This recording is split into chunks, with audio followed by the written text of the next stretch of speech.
To this online roundtable on the education for refugees in the context of the COVID-19 pandemic. This issue is one that affects the very foundation of the multilateral project, our engagement for human rights. All too often, the most vulnerable are left behind in the fraternity of humanity and the solidarity of nations. And this is especially true for refugees. Millions of lives have been suspended, even destroyed, and this should spur us to action. According to the last report by the UN Refugee Agency, 79.5 million people around the world, that's 1% of the global population, have been forced to leave their homes. These numbers are unprecedented and have doubled in less than a decade. This is why the United Nations urged the international community to take action on this issue by adopting the Global Compact on Refugees at the General Assembly in 2018. Much work remains to be done.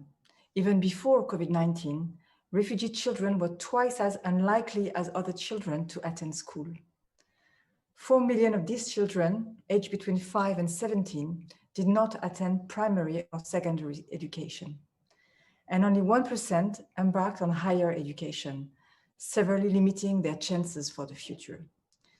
These figures are improving thanks to the combined efforts of governments, of civil society, and the education community working alongside UNESCO.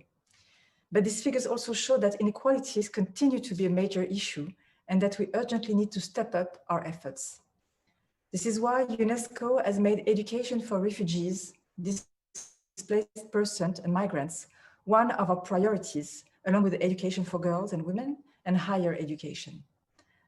First, through our UNESCO Institute for Statistics and Global Education Monitoring Report, we produce data and monitor the education progress of vulnerable populations, including refugees.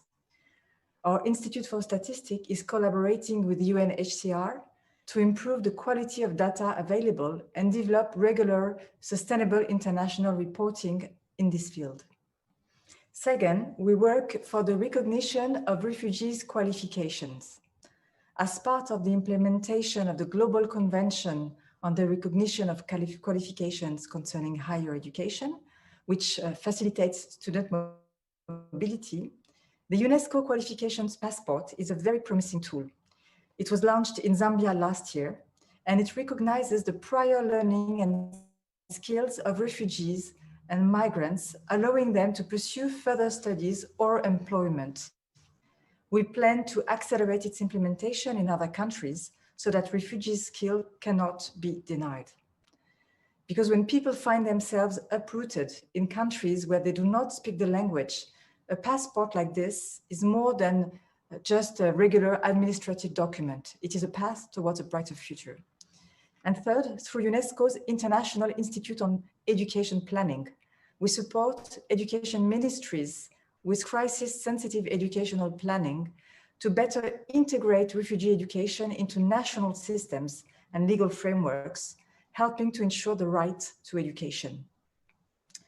UNESCO also offers policy guidance to host countries on how to manage the teachers of refugees, including integration, certification, teacher support, and career prospects. We're providing such a support, for instance, in Ethiopia, Jordan, Uganda, and Kenya.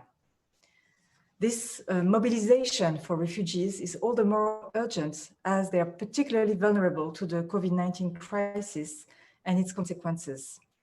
In addition to being physically unable to apply health measures, refugees often live in very precarious housing and hold down casual jobs. And as such, they are more likely to be affected by the impact of the crisis.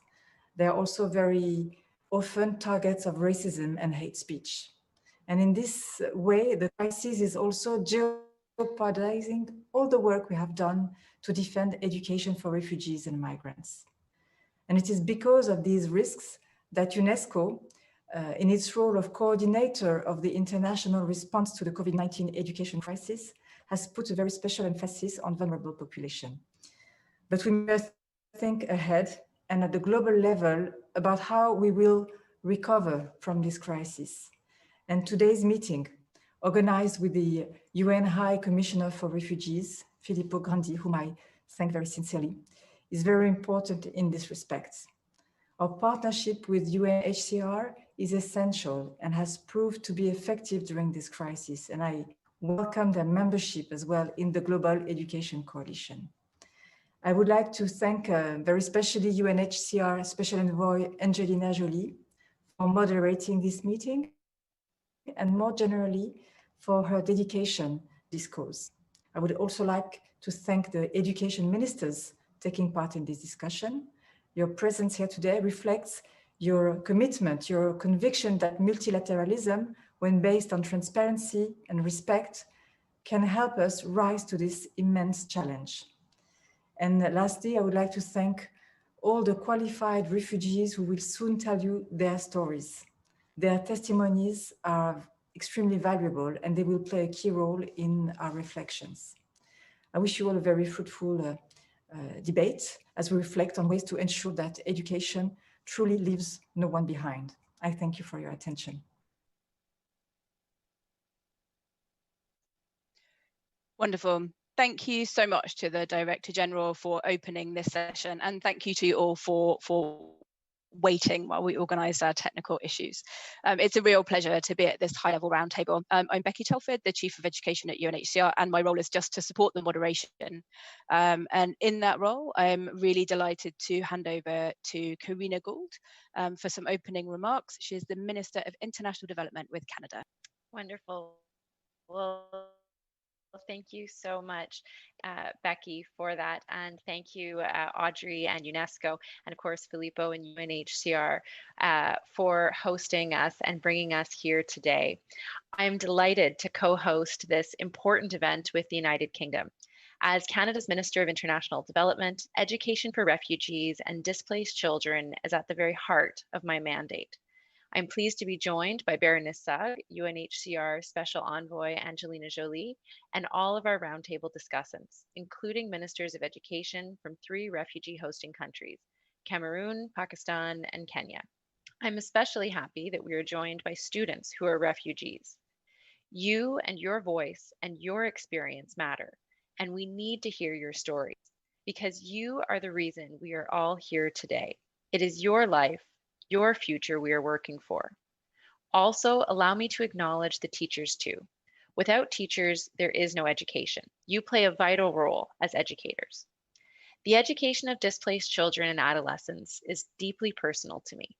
My grandfather wanted to become a lawyer, and my grandmother was looking to finish high school in Czechoslovakia when their lives were upended and forever changed by the Holocaust. While my grandmother found refuge in the United Kingdom, she never did go back to school. And though my grandfather miraculously survived a concentration camp, his dream of law school became a distant and painful memory. When they were reunited, they just needed to make a living. Pursuing an education would have to be for the next generation. My family was fortunate to build a new life in Canada. I was brought up to be immensely grateful for the opportunities this country has provided me, which is why I and so many Canadians feel so strongly about supporting refugee and displaced children wherever they are in the world. We know the value each child and young person brings to a society, and we know the potential that can be unlocked through education. Every child deserves that chance. All agree that every child deserves a quality education in an environment that is safe and inclusive, even in the midst of a pandemic. That's why the launch of the COVID-19 Global Education Coalition was very timely, to ensure that ministries of education can get the support they need to manage their response to the pandemic. School closures have disrupted more than just education. Instead of benefiting from school feeding programs, 370 million children are facing food insecurity. Instead of experiencing a safe environment at school, children and youth are more vulnerable to sexual and gender-based violence and abuse at home.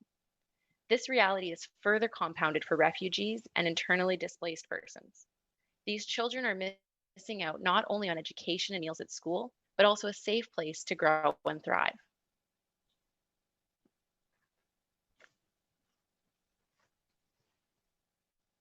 Oh, no. Sorry,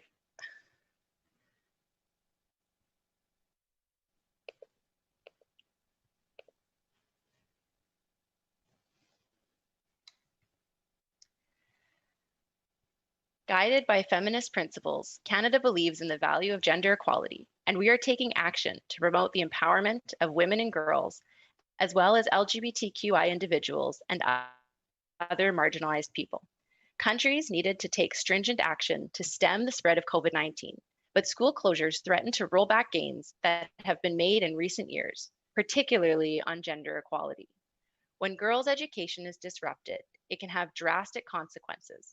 A girl is forced into marriage, an adolescent girl gets pregnant, and a young woman has to work to help her family pay the bills. As we learned from the Ebola crisis, these girls often never return to school. It all adds up. The disruption in education programs that also support the prevention of violent and harmful practices has led UNFPA to predict 13 million additional cases of child, early, and forced marriage in the next decade. That's a frightening statistic. 13 million additional cases. 2020 is supposed to be 30. COVID-19 threatens to substantially set back progress we have made on the Sustainable Development Goals. So how do we ensure that valuable gains in education are not lost? We must focus on the most vulnerable and marginalized children and youth and dismantle the barriers that prevent them from learning. This means, in particular, reaching those who may not have had access to education before the pandemic, like refugees and IDPs, and providing them with a quality education. We need to champion innovative, inclusive approaches that reach the most marginalized. This could mean low-tech solutions for remote learning, such as radio and printed learning materials, to reach learners in areas with little or no connectivity, and improving the quality and accessibility of digital and mobile learning platforms.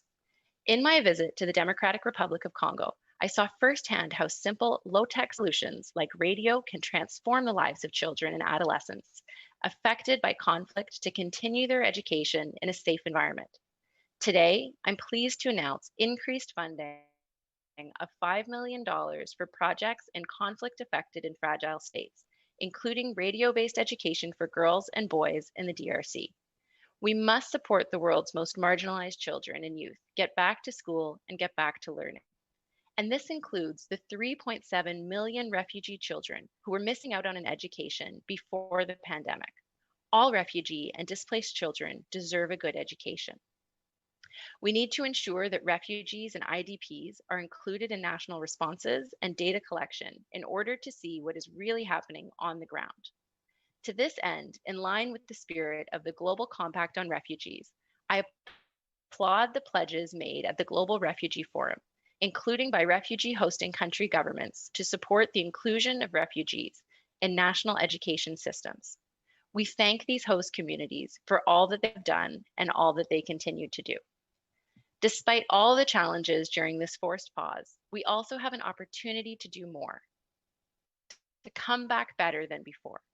We can use it to strengthen national education systems and build capacities in host communities to ensure they're providing high quality education, are more inclusive for refugees and IDPs, and more equitable and more resilient over the long term. Let's use this rare pause as an opportunity to ensure every child, including refugees and IDPs, around the world can go to school, so that their dreams for their future, even when disrupted by conflict or displacement, can be pursued. That is what I look forward to discussing today and to hearing the incredibly important voices of our student panelists and their dreams for their future. Thank you. Thank you so much, Minister Gould. That was fantastic. Thank you for your personal story and also for setting out the framework of the meeting that we have here today. With that, I would like to hand over to Angelina Joly, the UNHCR Special Envoy, to give us some further opening remarks. Thank you. Well, good morning. Good morning for me, good afternoon, good evening to, depending on where you are, Zoom. Thank you all for being here. As we all know, children in all countries are struggling with the effects of COVID-19. An entire generation of children have had their education severely disrupted. Over 1 billion young children worldwide. We're meeting today to discuss how to prevent this disruption from becoming permanent for millions of refugee children. if you were a refugee child before the pandemic, you were already twice as likely to be out of school than other children. UNHCR has worked with the Malala Fund to model the possible impact of the virus. And the study found that there is significant risk that half of the girls who are currently enrolled will never go back to school at all. There is one particular refugee child who epitomizes this risk for me. Her name is Hala. She was 9 years old and playing in her garden in Syria when their house was bombed, killing her mother, forcing her and her siblings to flee to Lebanon. By the time she was 11, when I first met her, her days were spent fetching water and searching for fuel and cooking for her family. She stopped going to school, and while she was in her teens, she was married and already has her first child. Millions of refugee children around the world will face these kinds of life-altering pressures as a result of the pandemic and the economic crisis. COVID-19 is proving to be an incredible catalyst for science and discovery and innovation. And if we could do the same for education, harnessing new technologies with the power of government and private sector funding and the energy and the drive of millions of talented young people, it would be one of the greatest single inoculations imaginable against poverty and the denial of rights worldwide. And of course, there isn't one solution that fits all settings.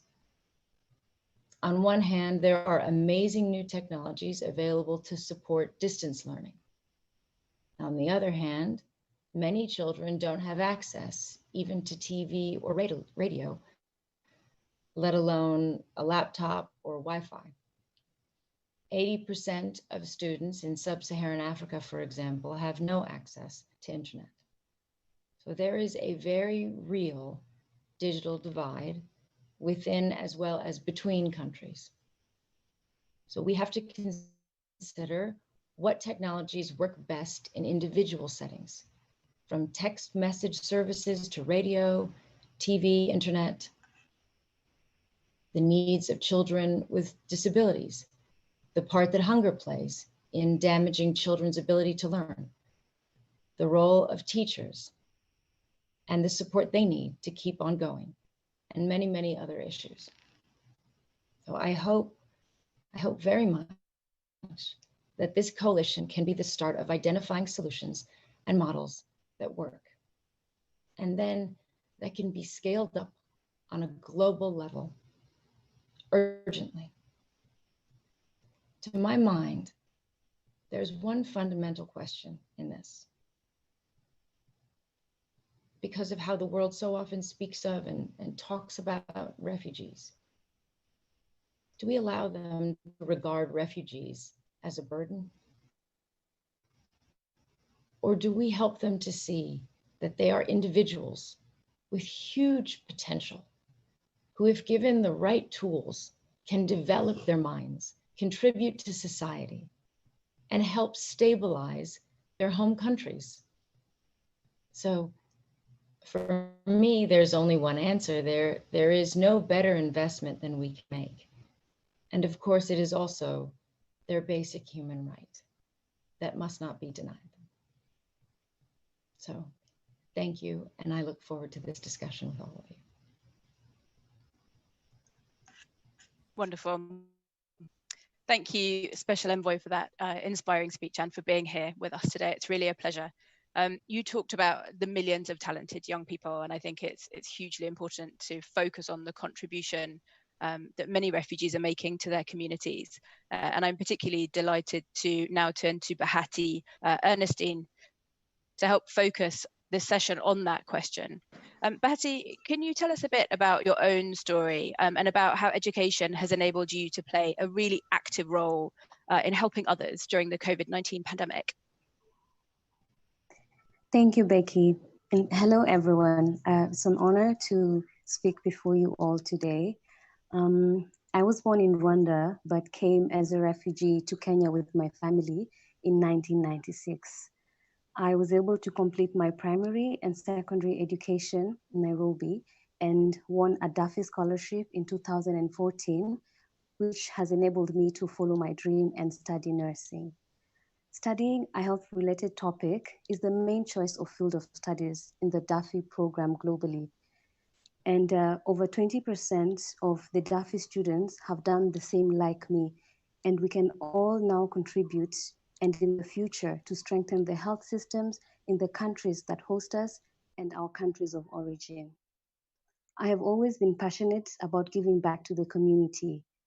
As well as studying, I helped raise money for high school students' books, clothes, mathematical sets, and supply of sanitary pads, and advocate for people with serious diseases while educating them and groups at risk on prevention through positive lifestyle changes.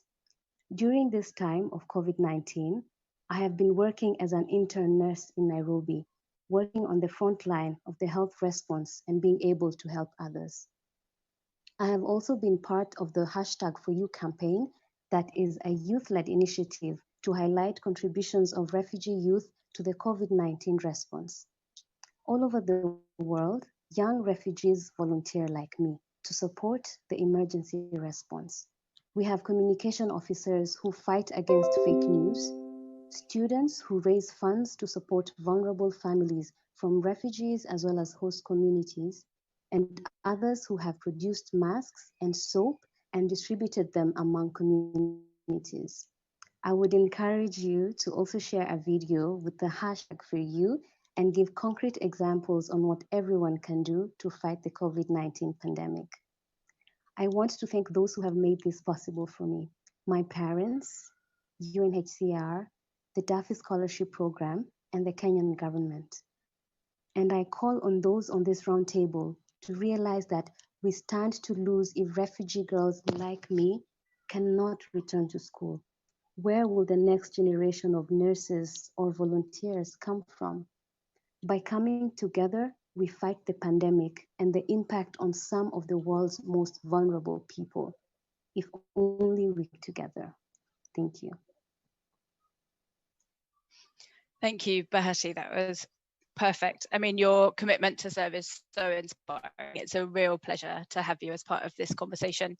And I think it's a timely reminder as well that education, we often think about basic education, and we're speaking a lot today about secondary, but actually access to tertiary is incredibly important. We know that qualifications of refugees are sometimes not recognised in countries of asylum, which can be another barrier to continue study or access to the labour market. The Director General in her introduction talked about the UNESCO Qualifications Passport, which is an important initiative launched in cooperation with UNHCR, which really looks at the qualifications frameworks for refugee students who have maybe had to flee without their diplomas. Bahati mentioned she grew up in Kenya, and that's where she is now. The government of Kenya has long hosted refugees and is one of the top 12 refugee hosting countries. During the COVID-19 pandemic, all schools across Kenya were closed, impacting around 15 million children, including almost 160,000 refugees. The Kenyan government pulled together very quickly an emergency response plan with 4 pillars, including an immediate response to the continuity of learning, all the way through to a post-COVID plan that looked to build back better, including with improved wash facilities or ensuring that students can catch up on skills that they've missed. I'm really pleased to introduce Ms. Nerea Olik, Kenya's Acting Director on Primary Education. Ms. Olik, the focus of this session is focusing on how the international community can respond to exactly the needs that you've identified in those 4 pillars, from continuity of learning all the way through to the return to school, and how we can include refugees in national systems and responses. Can you tell us about the approach that you took in Kenya and any lessons that others might learn from this?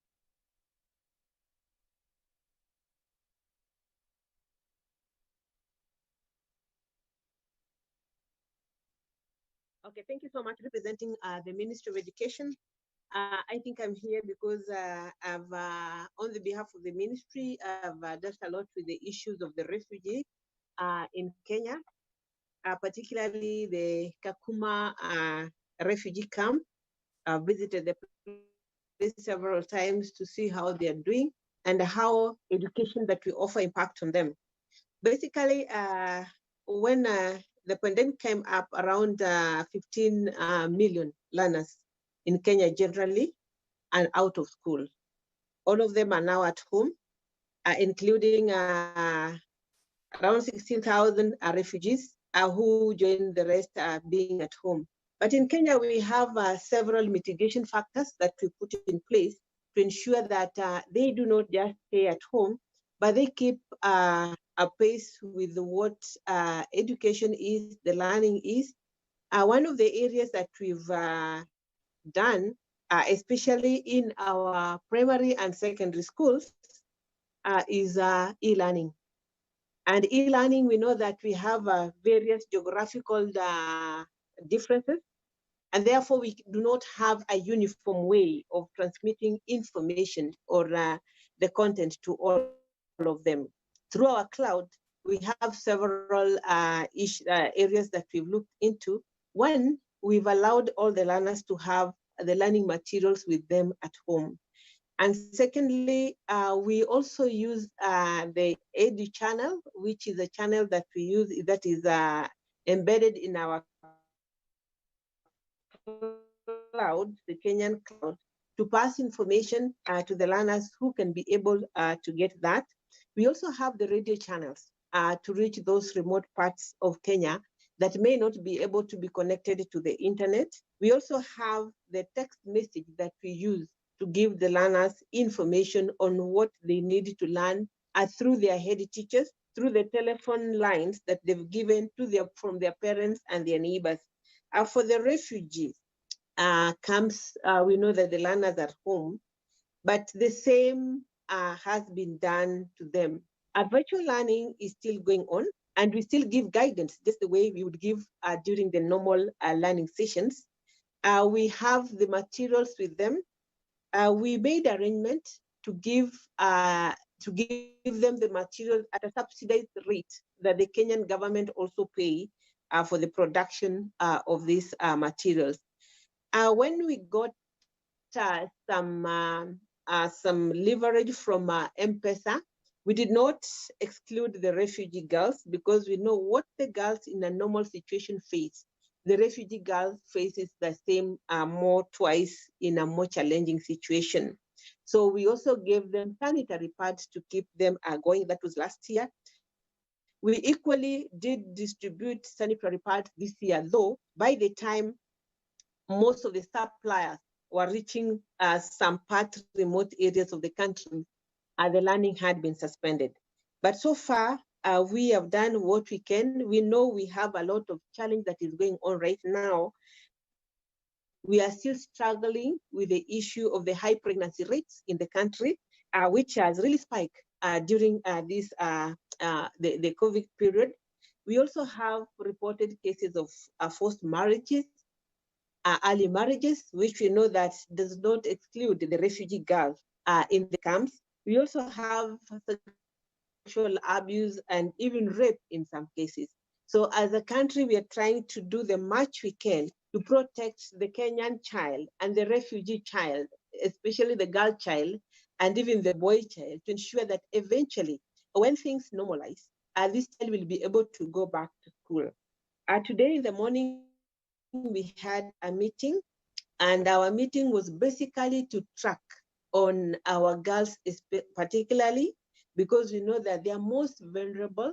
So we have sent out information so that we get the conditions and the status in which our girls are both in the refugee camps and our normal learning institutions. So for those ones who may be through bad luck, be in a state that is not normal, that may be through pregnancies, we are ensuring that when we open our schools, whichever time that the Ministry of Health will guide, we will be able to ensure that they go back and complete their studies. So far, Kenyan government have been very much particular on the refugee education, and that is why we have even the technical staff giving guidance. That is why we have even the technical staff advising on the curriculum and also supervising what is happening in these camps and in the learning institutions. I remember we visited together with the minister for education, the principal secretary for education, those refugee camps, especially the one in Kakuma, just to find out the state of the learning progress in those areas. And we were very much impressed by the role the teachers are playing, by the role the community is playing, by the role the parents are playing. Of course, we got some unfortunate cases where we found some girls during the process either got married or became pregnant, but we realized that there is a way, a very, very much a structure to ensure that these girls complete their studies. And we got some of the brightest girls from these camps. And we are very, very much impressed. We are encouraging them. We visited them like I visited them like 3 times, talking to them and the passionate in which they have to learn and even to give back to the country. And even when eventually their countries, have the normal situation, and even those ones staying in Kenya, I think we are happy as a nation to host them. Currently, we are working on how to normalize our education system and the benefit that the Kenyan child gets to be on the same level like the way we are also going to treat the refugee child. We are working on that policy. It is still on course. It's unfortunate that most of our officers had to leave the office due to the COVID-19 when it was actually announced and they were told that we can keep off. So it stopped the process a bit. But I'm sure that now that we are back in the office, we will be able to have that the policy guidelines on the refugee education in Kenya, which harmonizes what they learn with what we learn and ensures that our teachers, the teachers in the refugee camps, get what also our teachers get. We had also organized and we trained. We have our new curriculum, competency-based curriculum, and learners in the refugee camps in grade 1 to 4, the teachers who are handling them have already gone through the training. So if those teachers now today leave the refugee camp to come to our normal school, they will still do the same thing because they are all at par, despite the differences in their training from their various countries. But I believe we are moving together, and that is our desire, that moving forward, there will be no difference in what we offer and what the refugee child in Kenya offer. It is already on course, and that is why we also give them our examination, those ones who are at the examination level. And moving forward, I think things will be very, very much okay once the policy is in place. So that is my comment, and I'm so happy to have learned of our dear graduate from Rwanda, who is so much full of praise of Kenya and has really benefited from our generosity and our good environment that we've created for them. And we are looking forward to have more and giving back to the society. Thank you so much. Wonderful. Thank you so much. Kenya really has done so much for refugees. We mentioned at the end there your generosity, and I think from UNHCR we really thank you for your continued engagement and support. You also touched on some of the activities which have been done for continuity of learning and some of the opportunities that have taken up in Kenya on e-learning, to leverage technology and to understand what the options are where people maybe are not as able to have access to the digital hardware or connectivity as they do in other places. UNHCR has worked with a number of partners over the years to look at bringing technology to refugee hosting schools. And we've learned a lot of lessons about the kind of approaches which can successfully link to national systems and support access to quality education for refugees and for host communities. One of these partnerships is with Vodafone, who are also members of the UNESCO-led Global Coalition. To date, UNHCR and the Vodafone Foundation have deployed 36 instant network schools throughout refugee hosting classrooms in DR Congo, in Kenya, in South Sudan and Tanzania, and have reached more than 86,000 students and 1,000 teachers. I'm really delighted to introduce Andrew Dunnett, who is the Group Director for SDGs, Sustainable Business and Foundations for Vodafone, to talk to us more about their work in refugee settings, the lessons that have been learned, and also about Vodafone's role as a private sector partner in the Global Coalition for Education. Andrew. Becky, hi. Well, thanks for inviting us to join this wonderful call, and it's great to see so many friends and colleagues on the call. It's lovely to see Filippo, who I haven't seen since lockdown began, and it's great to be part of this this conversation. I mean, I suppose the starting point for us is that when people have very limited access to the written word, when they get connected, they get access to anything that's ever been written. And that is a revolution that is taking place in our lifetime, and many of the ministers on the call will be very familiar with that. And so really for the last 6 or 7 years, we've been trying to work out how can we make a contribution? How can we as a company, both as a company, but also through its charitable program, make the biggest impact in terms of our investment? And so as you referenced in the introduction, we felt that our primary purpose would be connectivity, but to partner with those who specialize in content, to provide a solution which enabled scale and sustainability.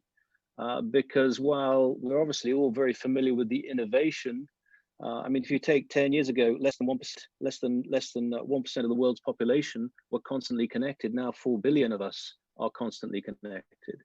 So how do we use that connected revolution to enable those at the margins and with in danger of being left behind to really be part of that?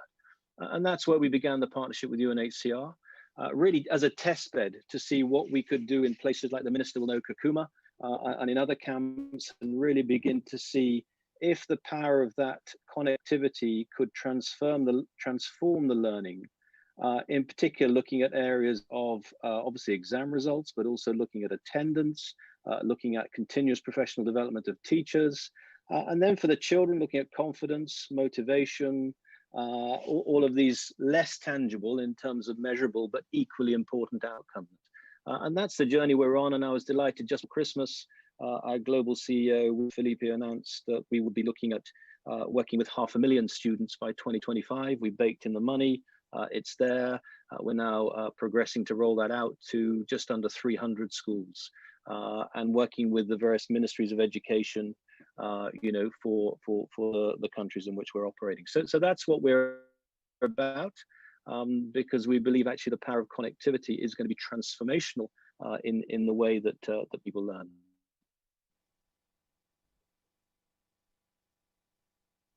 We've learned a lot. If you want me to answer that question, you know, we've learned a lot along the way. I mean, one of the things we've learned is that it doesn't matter where you are in the world, young people are very intolerant if you don't give them exactly what they want in 2 clicks. You know what I mean? You can have all the content that you know that is out there, and there's no shortage of content. But I think one of the things that we have learned is that young people, you know, need to get that content very rapidly. Otherwise, there is a drop-off in terms of interest. I think the other thing that we've learned, particularly there are a number of people on the call who either in terms of the ministerial portfolio or in terms of their personal commitment, extraordinary impact in that area. Obviously, we worked in the LAR Fund and been very committed to their amazing, you know, their amazing cause. But maybe if I just sort of give you one extraordinary moment we had in a Kenyan refugee camp. I think it was, it could have been Dadaab, but I think it was Kakuma. And there was an instant classroom where we have, you know, 25 tablets, all the projector, and they were having a lesson using the very best technology to learn. And as always, when an adult goes into a schoolroom situation, you know, it's like having an alien come into the room. It's slightly sort of destabilizing. Who are these people and why are they here?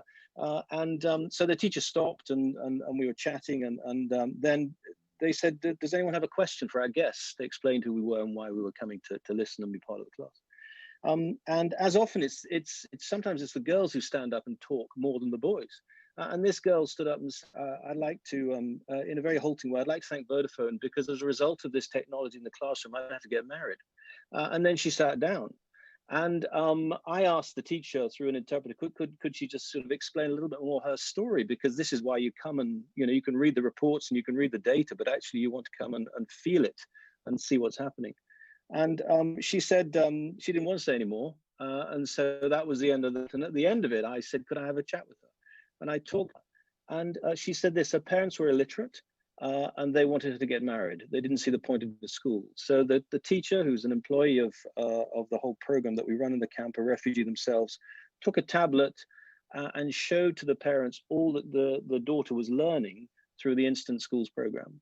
And as a result of seeing it, although she couldn't, parents couldn't actually read it or understand it, as a result of that, they said that she could carry on learning because they could see that she was getting a lot of value from this, et cetera, et cetera. So, it's an incredibly powerful tool, and we're delighted to be working with UNHCR as a partner.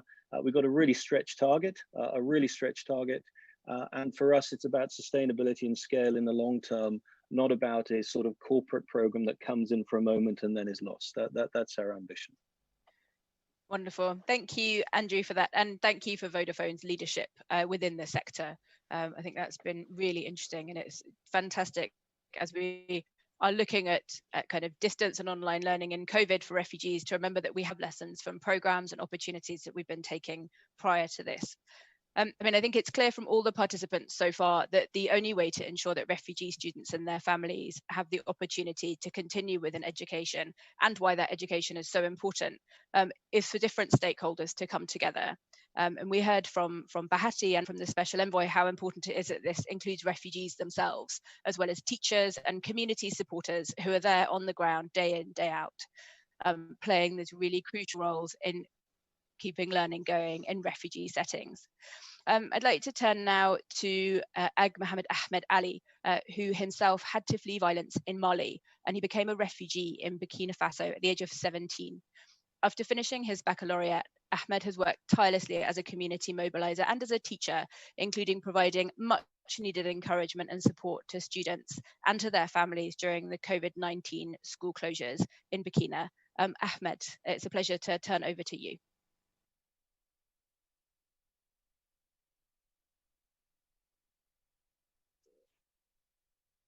Bonsoir, je suis très content d'être parmi vous ce soir.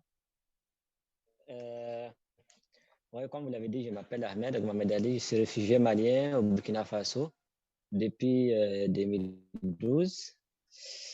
Voilà, bon. Dans notre zone ici, vraiment, l'éducation a été vraiment touchée avant l'avènement même du coronavirus par l'insécurité de prime abord. Dans la zone du Sahel, les activités éducatives ont été perturbées depuis la fin de l'année 2017 dans la région du Sahel au Burkina Faso. La plupart des écoles ont été fermées à cause des problèmes sécuritaires. En fait, déjà, on avait des problèmes de sécurité quand la pandémie s'est venue. On est rentré dans une situation vraiment catastrophique pour l'éducation et surtout pour les couches les plus vulnérables qui sont les réfugiés et les personnes déplacées. Parce que nous sommes dans une région où il y a vraiment des déplacés, des réfugiés, des vulnérables. C'est une région vraiment, vraiment vulnérable. J'ai servi en tant qu'enseignant dans les camps de réfugiés ou entre la communauté d'où je suis. Après, j'ai été recruté par les HCR, initiative des HCR qui consiste à inclure des réfugiés, à inclure bénis, réfugiés. Je tiens à saluer messieurs les hauts commissaires qui est venu nous rendre visite là où je suis actuellement ici, dans un coin vraiment très lointain que monsieur Philippe Grandi connaît. Il a été ici il n'y a pas très longtemps. Je le remercie pour cela. Nous essayons de faire tout ce qui est possible pour que l'éducation continue avec les réfugiés, mais ce n'est pas du tout très facile. Le gouvernement n'a pas les moyens nécessaires. Nous sommes dans un pays pauvre où tout manque. Il y a eu, après la fermeture des écoles à cause de la pandémie, il y a eu des programmes qui passent à la télé, à la radio, mais les couches les plus vulnérables encore, que sont les réfugiés et les déplacés, n'ont pas accès à ces moyens de communication. C'est en ce sens-là qu'aujourd'hui, avec l'aide des HCR, on est en train de distribuer des radios à des élèves réfugiés, de la communauté haute, à des élèves déplacés, où on essaye de doter chaque enfant d'une radio rechargeable où il puisse au moins écouter les cours à la radio.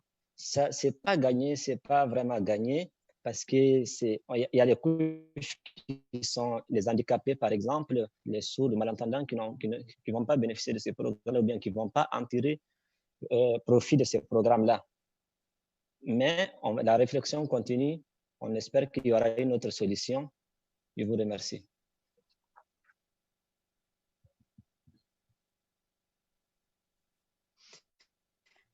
Thank you, Ahmed. That's fabulous. I think there's the solutions you talked about with radio are crucial, but the solutions that community mobilizers, teachers and supporters such as yourself are able to put in place are even more important. Recognizing that supporting the needs of refugees really does include multiple stakeholders. The Global Compact on Refugees was signed in 2018, and it tried to set out ways to come together.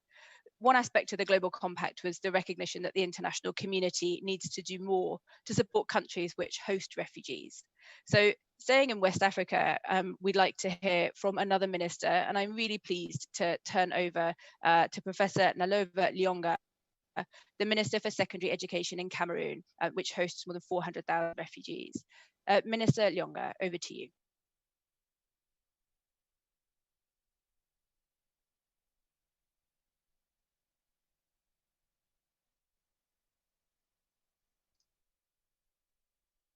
Minister, I think you're still on mute. Apologies.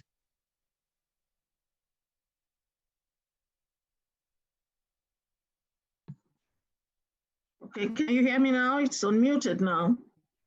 Okay. Now, I just wanted to thank everybody and thank the hosts of this conference, bringing us together to talk about what I think is very, very important to humanity. The point about including everybody in the world, in the society, and therefore in the world. And for me, talking about refugees means you're talking about your society. Because what is happening to refugees is not just the refugees, but to some sections of the population of my own country or some other person's country. They are humans like us. They miss things that other people miss. The first thing that I want to talk about is how the awareness of the condition of refugees can make people become empathetic to what is happening in the world. You know, I mean, Cameroon has those refugees, but some people are not aware of it because we do not discriminate against refugees. But it is quite good, I believe, that everybody should be aware of the conditions of refugees. But the good thing about Cameroon, you know, is that it considers everybody on an even par. And therefore, those refugees who go to school like everybody else. In my secondary schools, we don't have any distinction, we don't make any distinction between the refugee and the Cameroonian. All of us are the same. The principle in secondary education in Cameroon is the best for all. If we want the best for all, be it a refugee, be it a Cameroonian, we all have to go through that. What has happened with the pandemic is that the Cameroonian government has become, you know, has now known that they have to look for a solution that takes in everybody. One of the things that we looked at was the fact that, or what we were worried about was the fact that there should be no blank year. And if there is a blank year, is it just the refugee who suffers? Is it just the Cameroonian who suffers? No, it is everybody who suffers. For the first time, Cameroonians were really getting the pains of, you know, looking at the possibility of having a blank year if we did not find a solution. A blank year for a parent hurts. It hurts everybody. And therefore, people began to look at whether we're going to have a blank year or we're not going to have a blank year. Now, that is so important because then you become aware of what somebody feels who is not going to school. And that is what the refugees feel. For the first time, we could feel that children were going to be roaming the streets alone, that we're going to have unwanted pregnancies because they're not going to school. That idleness, all of that, childless marriages, those are the same problems that the refugees go through. Now, what did we do? Distance education. Distance education with multiple formats, the radio, the TV, print, online, everybody, whether you have electricity or not, you are able to have that. And that's how come we took distance education. And distance education beyond the pandemic means that we're going to have a hybrid model of distance education, where distance education would not be just for the period when the pandemic is on, but beyond the period of the pandemic.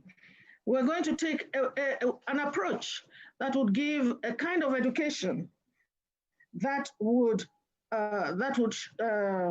allow everybody to be part of it, an inclusive model that takes care of normal kids, because normal kids would have overcrowding if you did not have distance education. It would take care of refugees.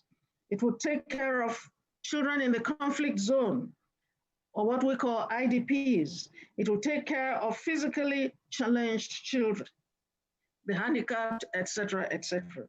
So in fact, once the head of state locked down Cameroon from the 17th, I was extended to the 30th, everybody began to feel what everybody feels, including a refugee. And therefore, you can see that we had to begin to get to smart solutions, quick decisions in order to get to smart solutions. And so distance education is that. And what did we find in Cameroon that gave us that impetus? Cameroon is dominated by IT communication technology. And yet, do we use it? We don't use it. 90%, there's 90% mobile penetration in Cameroon. There's 30% internet penetration in Cameroon. And the estimated 27 million people that we have all take part in some electronic form of transaction, because they're able to send money transfers, get health news, do social media. Our children are abroad, you have to communicate with them, and there are all those needs that made it possible for us to think about the solution. For us, the solution was that the mobile method of doing things had made us so aware of communication possibilities. And we wondered why this was not used in communication. So that had to be used in communication. Distance education would be exploited for its benefits. We forge, we mold, we give it body. That is what an idea is. And that is how we will be able to meet our children, to meet the refugees whom we want so much to give the same education as the Cameroonians. And therefore, is it possible that we in Cameroon can reach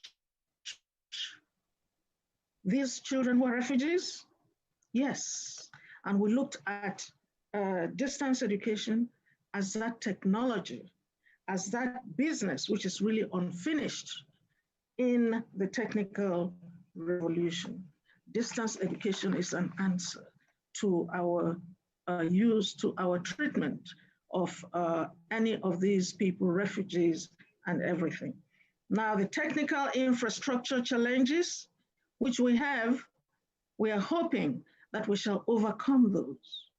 we need to overcome those in order to have these refugees come with us in the classrooms, wherever we are, so that they are not refugees, they are Ghana, call them wherever they're coming from, but overall, they're Cameroonians in the way we treat them.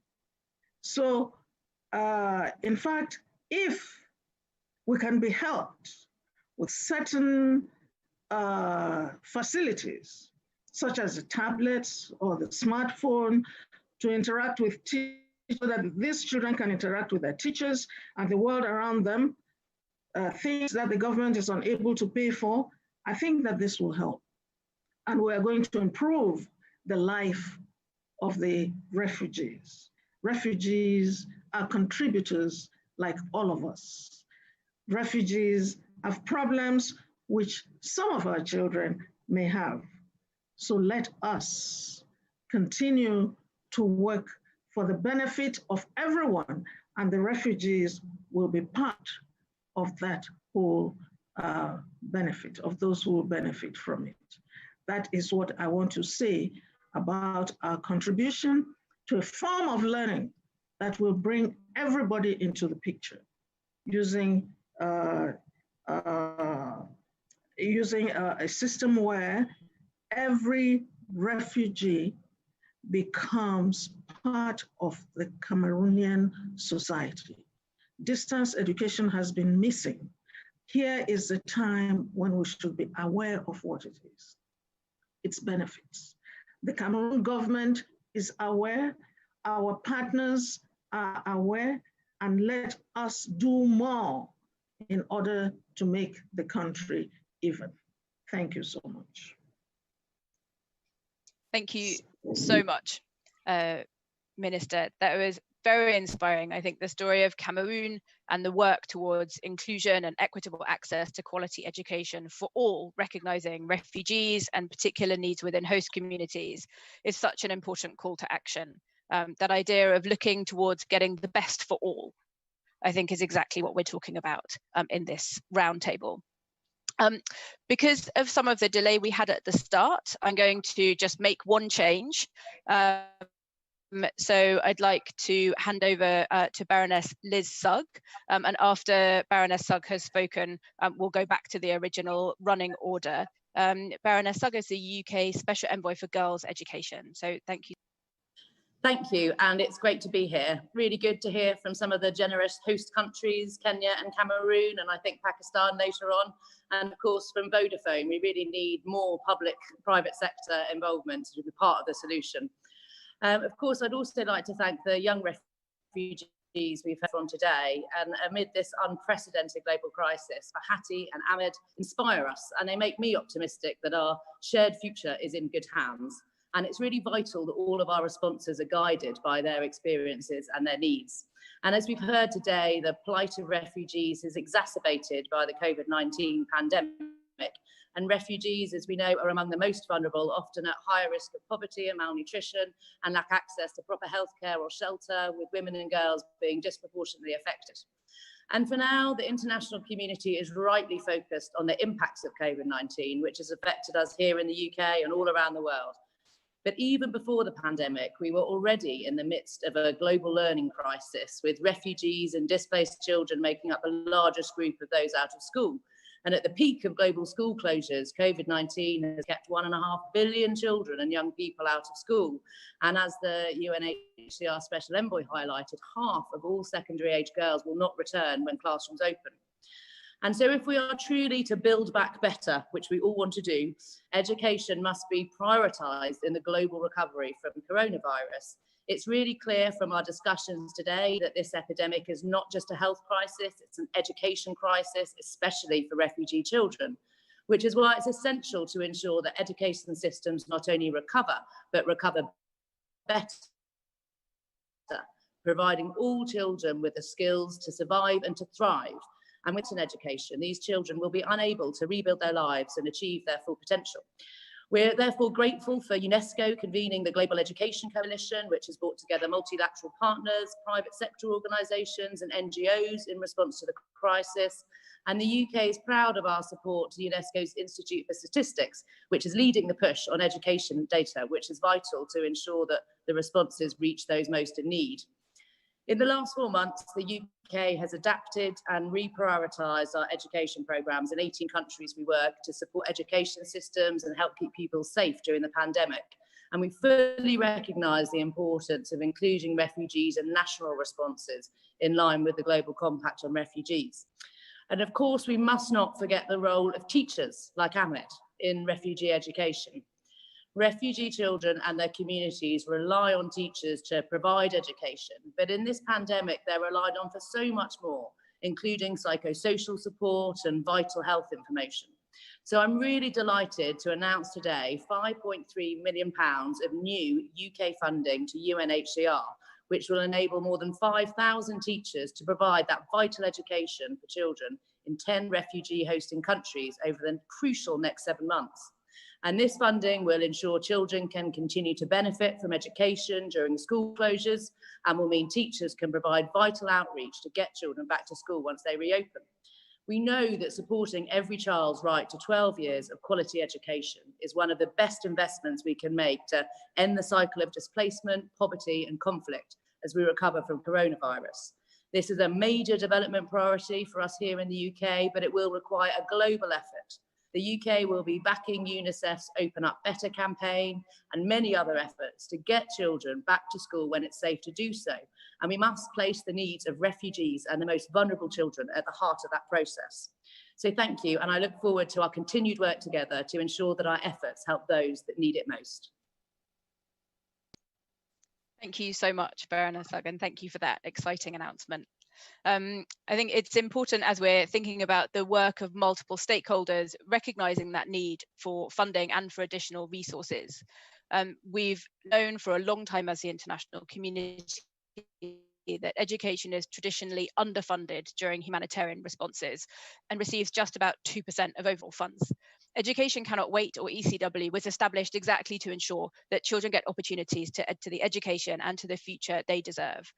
Supported by donors like the UK and the Canadian government, ECW has actually been one of the few funds that's been able to really rally around and try to meet the needs of refugees and other particularly vulnerable communities during the COVID-19 response in education. I'm really pleased to turn to Yasmin Sharif, the Director of Education Cannot Wait, to tell us more about their response.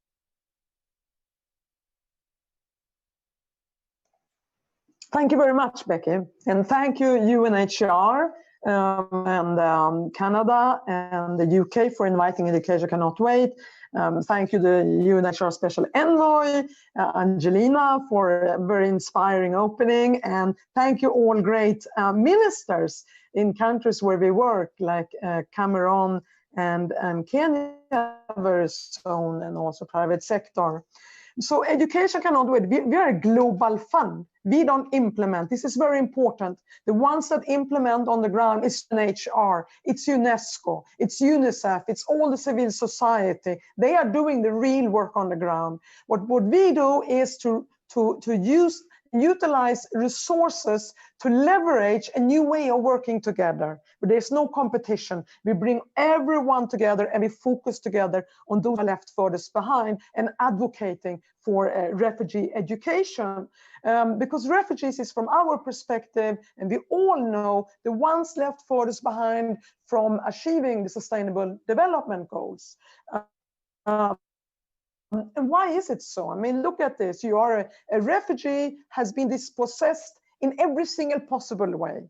Whether it is they lose their home country, they have to cross an international border, often fleeing with barely the clothes on their body.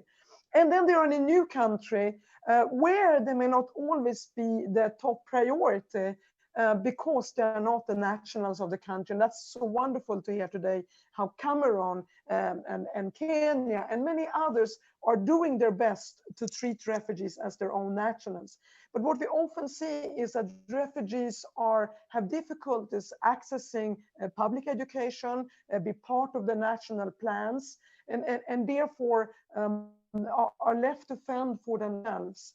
So they're clearly amongst those who are left furthest behind as we try to create a more fairer world, also socioeconomically and in future hope and possibilities. So as a result of this, Education Cannot Wait has moved forward very fast in response to COVID-19, and thanks to generous contributions from Canada, from UK, from the US, from private sector and others. And we had the first round already in April, which was a record time. And we used Martin Luther King's quote, "The fierce urgency of now." We have to move now. It's not about next year or 10 years from now.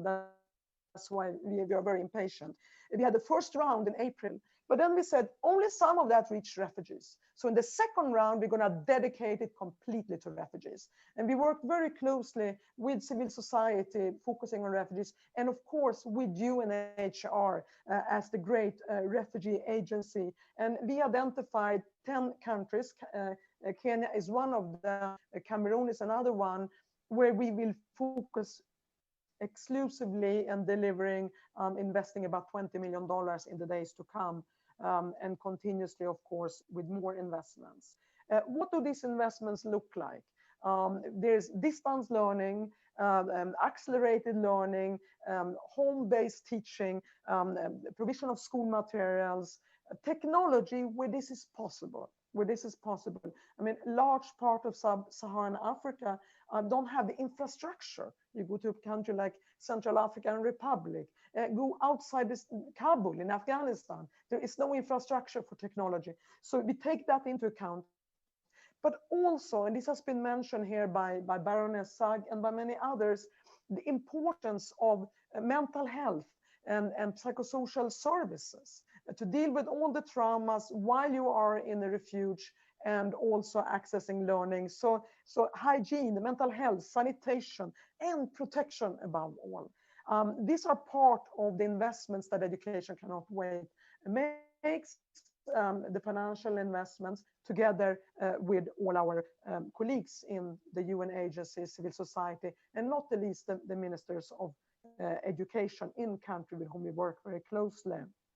Now, final question then, what do you learn from that? We all know that in a crisis, you have two choices. One is to succumb and just give up, or take that crisis and go to a better place and build back better afterwards.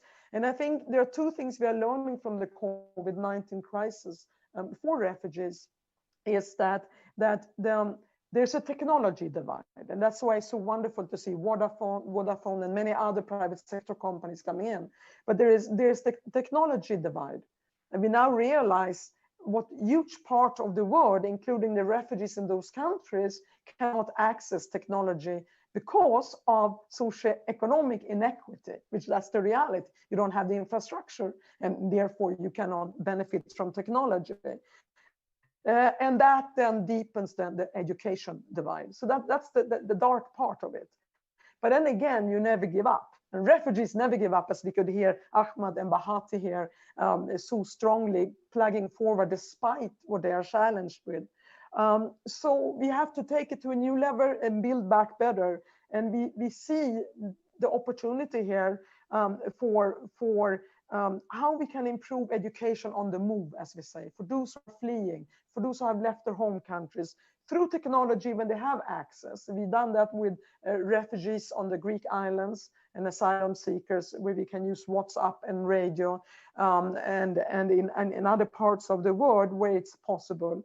And also find new creative ways of delivering education for those who are constantly moving or are not living in the homes of origin. And finally, it's a wonderful opportunity, especially with everyone here today, is to be able to do the advocacy for refugees and lift them up and make them seen and visible. They are left furthest behind, but in reality, they should be at the forefront of our conscience, because they are the ones that will rebuild a world torn apart in so many ways today. And that's why I'm also happy and congratulate UNHCR for the UK's pledge today.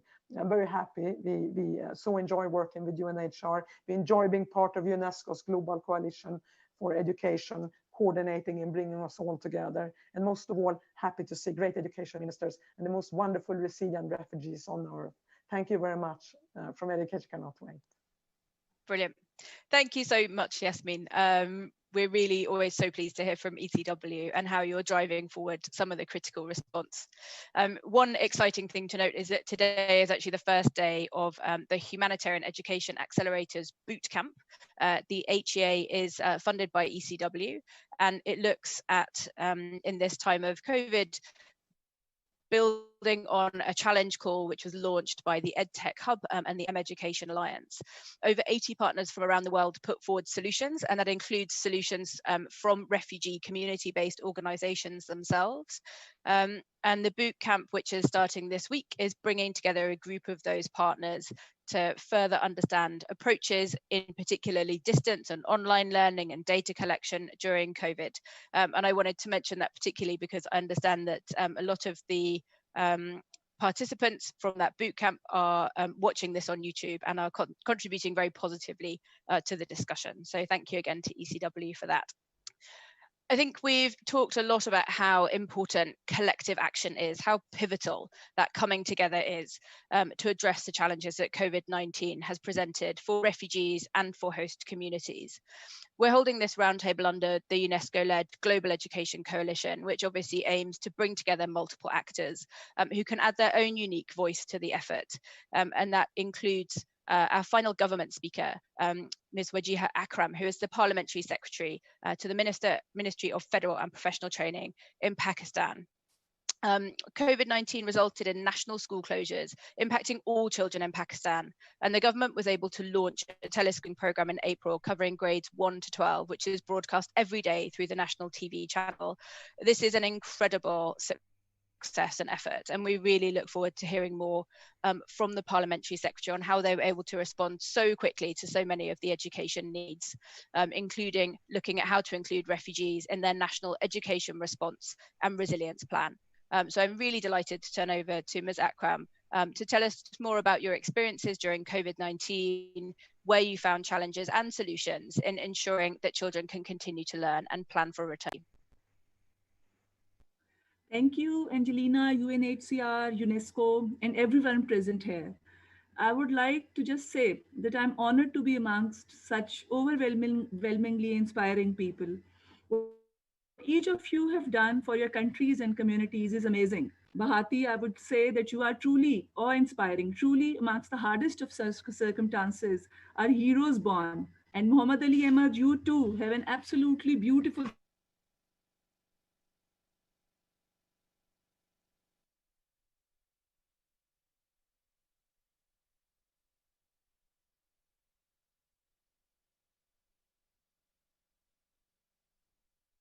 Oh, just 1 second. I think we lost you for a second, and I think you've come back on mute. Would you mind just trying to turn your mic back on? Can you hear me now? Yes, perfect. Thank you. Thank you. Thank you. So I would like to start with what Pakistan is doing in this pandemic. There are over 1.42 million registered Afghan refugees residing in Pakistan, with 68% of these refugees living in either urban or semi-urban settings. And there are over 32% which still live in refugee villages and remote territories. Out of the 1.42 million registered refugees living in Pakistan, over 500,000 are between the ages of 5 to 17, making them school-going.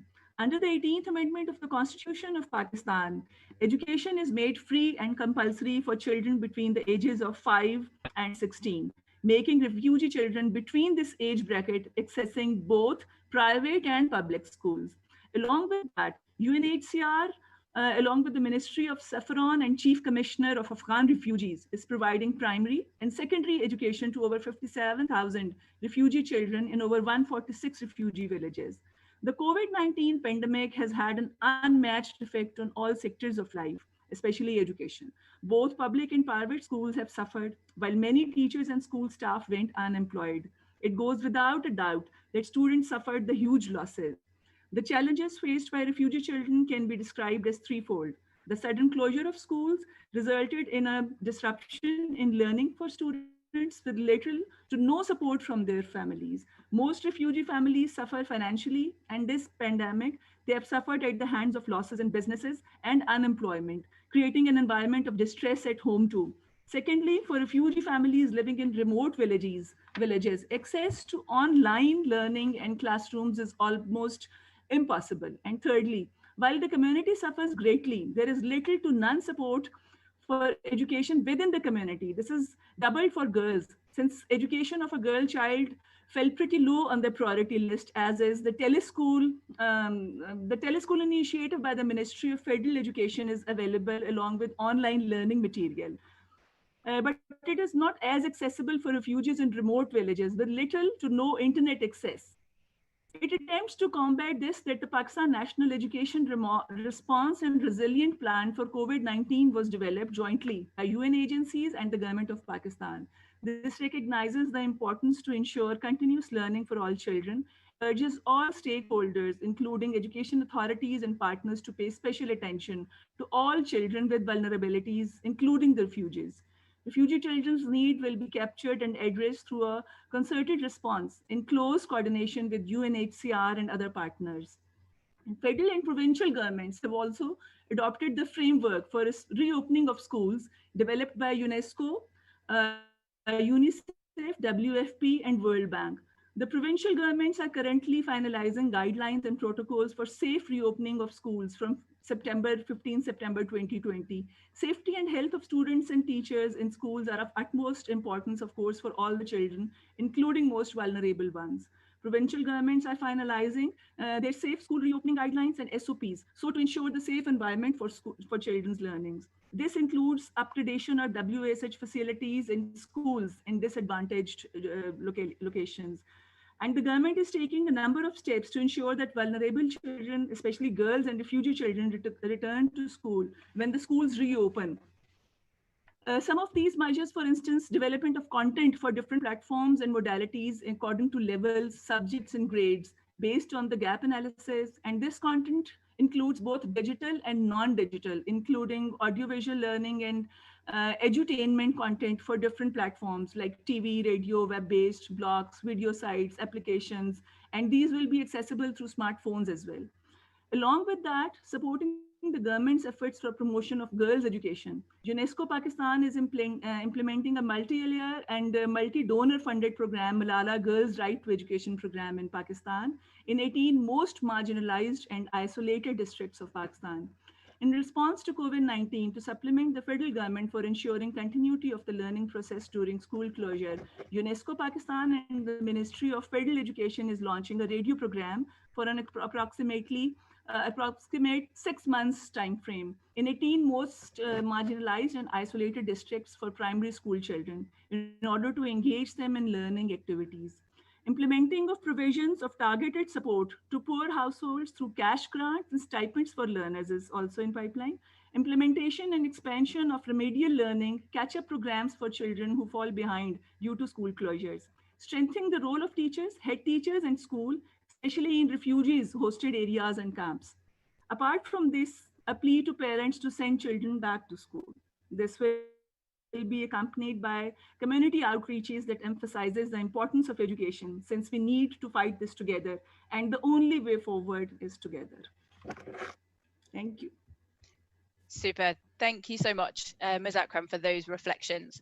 And we are starting to head toward the end of the discussions, and I think you just reflected all of the different things that have come up so far. A real recognition of the courage and commitment of ministries, of NGOs, of multilateral agencies, and the refugees themselves, and how that real commitment needs to come together to make sure that families and students are able to continue with their education. So for the last key speaker, I'd like to turn to Naila Fahed. Naila is a Malala Fund Education champion in her home country of Lebanon. She's the co-founder and chief executive officer of the Lebanese Alternative Learning. Lebanon currently hosts one of the largest numbers of refugees per capita in the world and is facing multiple challenges currently, including with national poverty rates, which are really creating massive challenges for all families and students. Prior to the COVID-19 pandemic, around 56% of Syrian refugee school-aged children were enrolled in schools in Lebanon, though this rate has always dropped sharply as it moves to secondary education.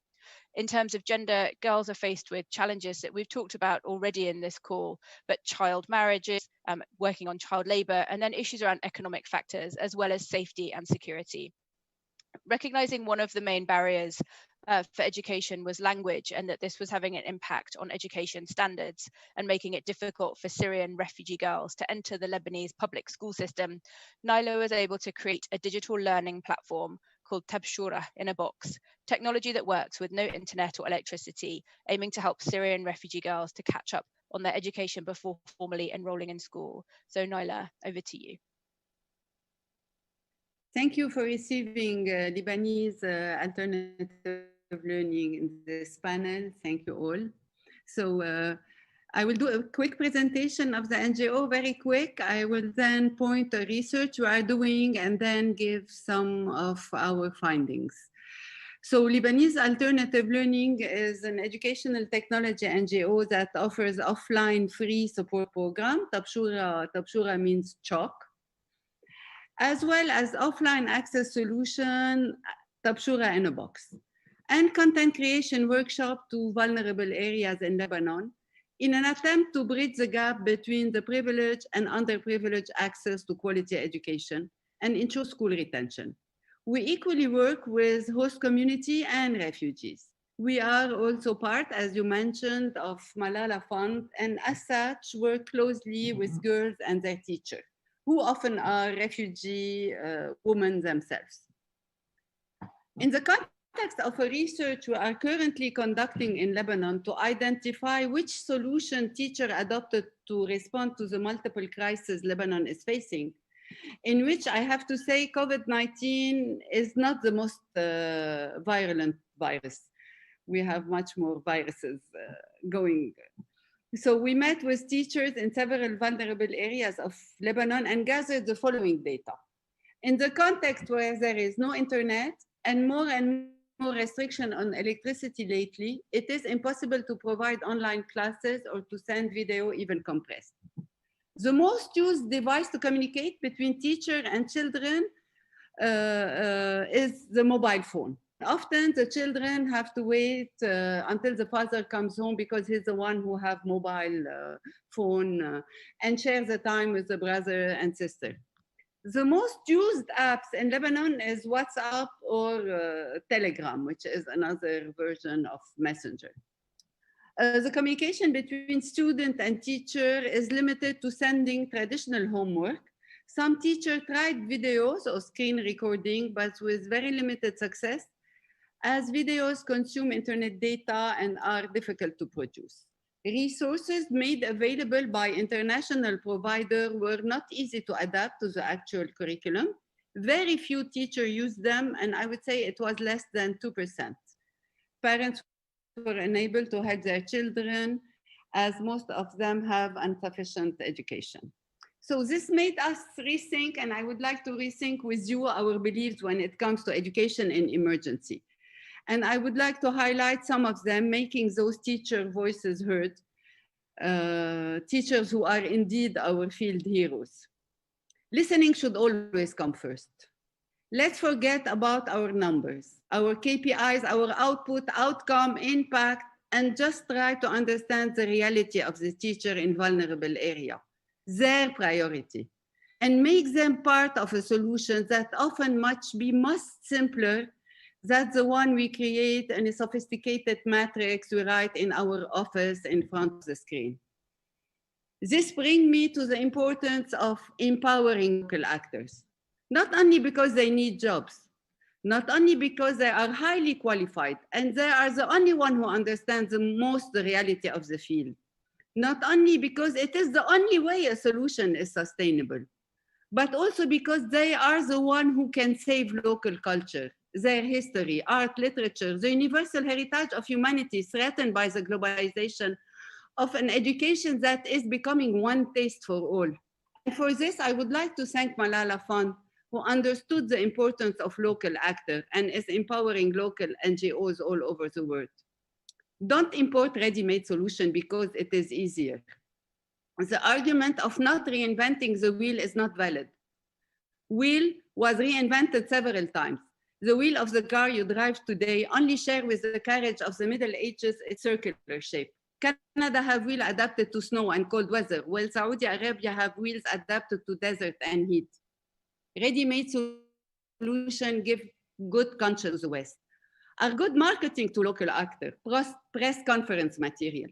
We are applying this great management system using this very high and translated content.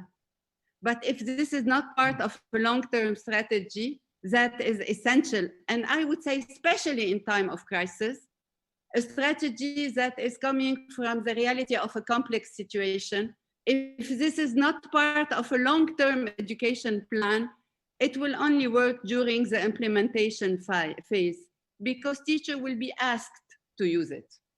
Flexibility, adaptability. There is no ideal solution or one solution for all. Any resources should be flexible and adaptable to different contexts and different needs. What I will be saying now can be unexpected. Please do not give us too much money. Money makes us greedy. We will try to adapt our solution to the amount of money and not to the reality of the needs. Internally, decision maker in the country will take the solution that brings more money and ask for less amount of work and not necessarily the best one on a long-term basis. And I would like to close on an essential concept. Learning is about skills, competency, problem solving, concept approach. But this is not what learning is only about. Learning is about the forgotten philosophical concept of happiness. There is short-term happiness when a child is happy to learn or happy while learning. And there is long-term happiness in the fulfillment that learning gives you. I am sure you all remember a moment of your life when you understood an abstract concept or apply it. And this feeling of fulfillment it gives you. So let's add happiness as an essential component to all of our projects. Let's think about it as an important milestone. So be happy, keep learning, keep sharing your learning with the ones who need it most. Thank you. Wonderful. Thank you so much. I think that's a really fantastic note to round off on with our last speaker. So before I hand over to Filippo Grande for closing remarks, I'd just like to hand back to the Special Envoy.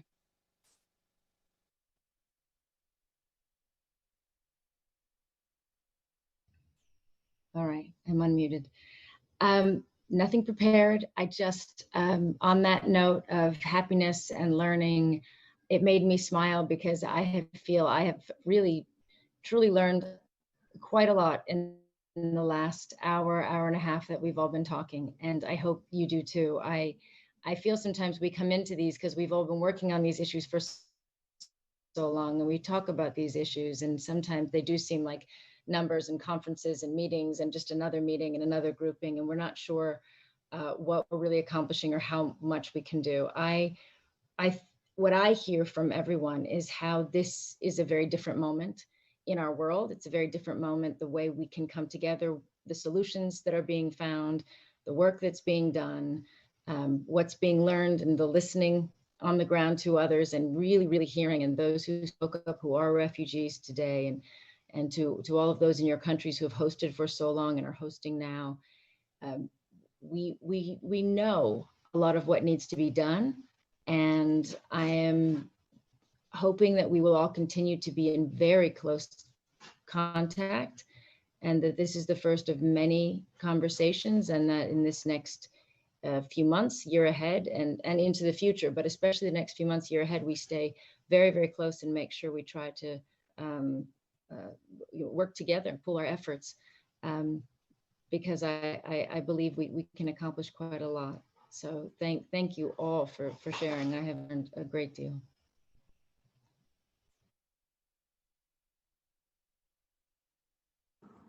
Becky, shall I just take the floor? Please do, yeah. Okay, thank you. Thank you, Angelina, as well. And I think everything has been said already, so it's very difficult to wrap up. But the last words that Naila shared with us, which Angelina also referred to, are very inspiring, I think, because they bring back to the core issue here. And the core issue is that education is a fulfillment of ourselves, and if it is or remains or becomes a privilege, we are missing something very big in today's world. And if education is not for everybody, then it is inevitably a privilege. And everything that you and we have been discussing today is exactly about that, about including everybody in the education, which is the aspiration of SDG 4, as you know, including everybody in education. And in this inclusion, we must include further also those that are perhaps among the most excluded, not the most excluded, but among the most excluded, people on the move, people that have no more home, no more country, often no more family, and that are left to their own devices. So I am very pleased to have heard this emphasis on inclusion by everybody from different perspectives. The other consideration I wanted to make is that some of you have mentioned the Global Compact on Refugees. The Global Compact on Refugees rests on an important foundation, that responding to crisis of forced displacement cannot be left only to one set of actors, but needs to bring together governments, civil society, NGOs, networks like Education Cannot Wait, businesses like Vodafone, and above all, perhaps refugees. And we have heard very eloquent statements from Bahati and Ahmed today. So it's interesting because today in this virtual meeting, we have all these actors. Somehow the Global Compact is enacted around the all-important issue of education, which is at the center of the compact, by the cooperation, by the exchanges among ourselves that we have had today. And in this respect, let me join, of course, everybody in thanking UNESCO for convening this discussion, but also for their leadership in education, of course.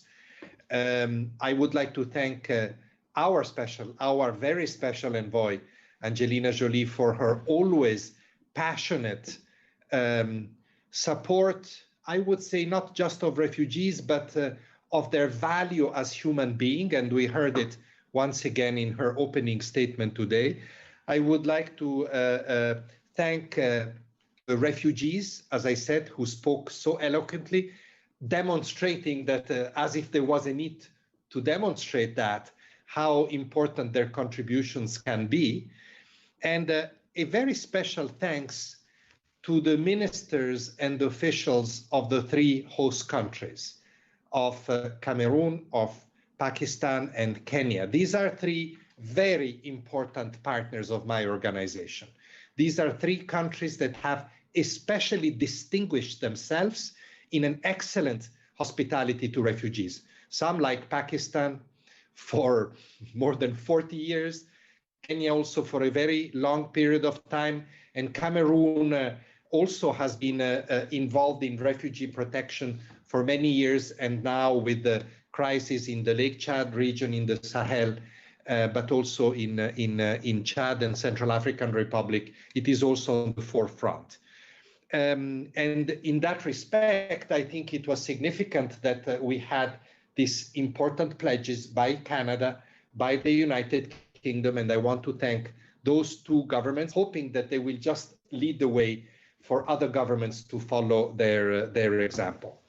The next consideration I want to make is that much as all this is fine and good and positive, and thank you, of course, also Yasmin and Andrew for your different but very important contribution. You know, in the beginning when Education Cannot Wait was launched, I was very suspicious. I said, oh no, not another forum, network, channel. But now, of course, I am completely converted and a great supporter of that initiative. And of course, as I am for the Vodafone, very concrete, practical, but all important contribution to connected learning, especially in Africa. So these are key contributions to this debate, but we should make no mistakes. The bigger picture, and this is the thought I wanted to go to, the bigger picture remains very grim. And the COVID-19, the corona crisis, has made, as many of you have already flagged, more grim. My colleagues shared with me some statistics today.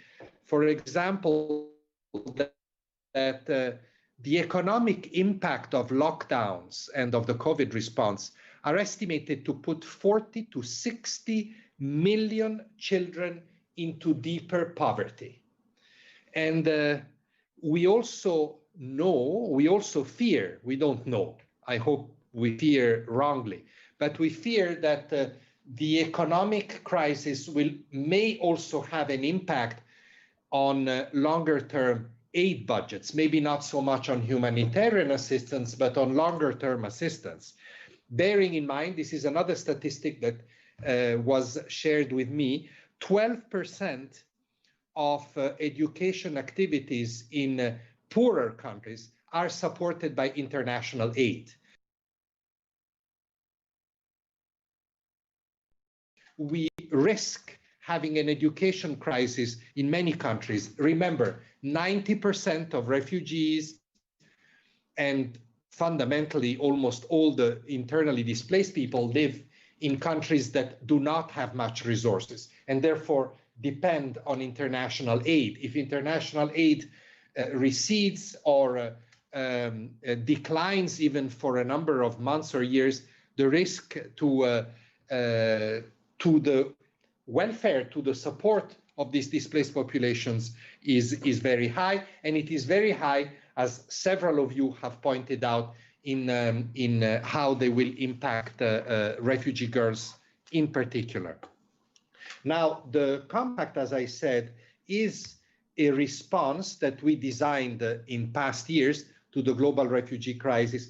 It is a response, provides responses, I think, that have proven quite effective also in a situation of global emergency like the corona crisis.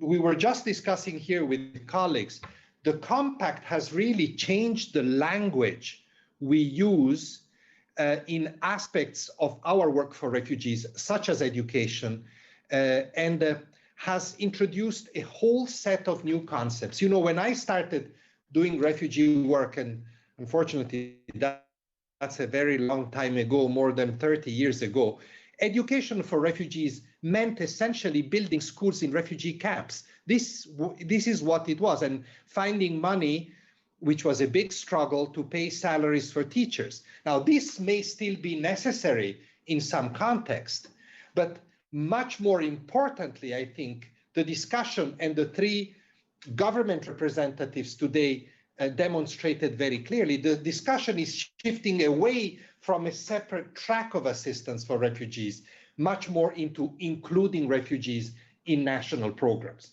But what does that mean? That means that those national programs, especially for countries that struggle for resources, have to be supported by the international community. So I think that these are the parameters of the compact. This is what we discussed last year, just before COVID, at the Global Refugee Forum.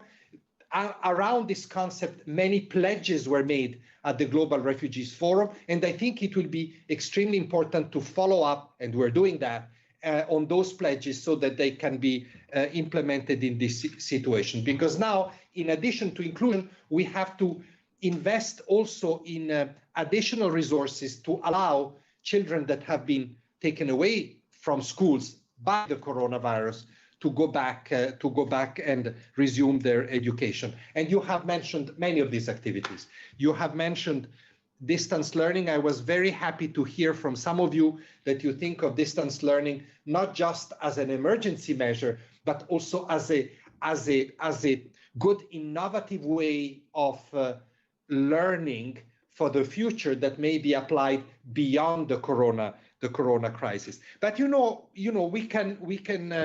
we can really look at in a more granular way at many other things that need to be done. For example, one classic example is ensure that all schools that host refugees, but in fact all schools in a national education system have appropriate water and sanitation facilities, because we are telling children that it is important to wash hands. These are very practical interventions that we can pursue, and very, very important, because I fear that in the context that we will deal with, and we heard from Naila about Lebanon, which is very emblematic from this point of view, we will see beyond the health crisis a colossal and very devastating crisis of poverty that will affect refugees and host communities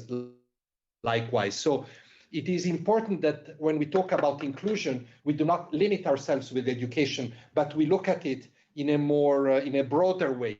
The inclusion that the Compact promotes is in fact inclusion in health systems. We have seen it in a very relevant way with the coronavirus emergency, but also including inclusion in social safety nets. And this is where it gets extremely difficult, because for governments, this is politically the most difficult thing to do, including refugees, including foreigners, essentially, in social safety nets at a time when nationals are also under pressure.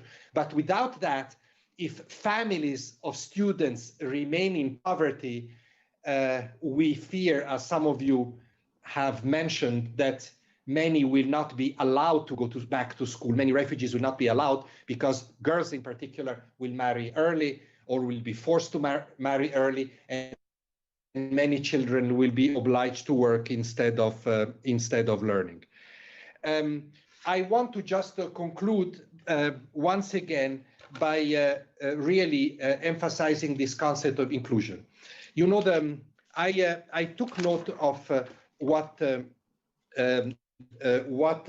Minister of Education of Cameroon said, because it struck me.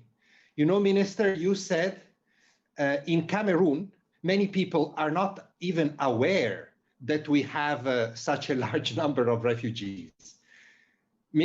Minister, I have hardly ever heard this from a government, and it made me very happy, because you explained this issue. You said, in a way, the inclusion comes natural. People understand that to a point where one does not distinguish. Now, I don't say this to diminish the phenomenal burden that this presence represents for your governments, as it does for other governments, Pakistan and Kenya, that have spoken today. But I want to flag how important your statement is. That's ultimately what we want to achieve. We want people not to say, you're a refugee and therefore you have to have a separate set of rules and education.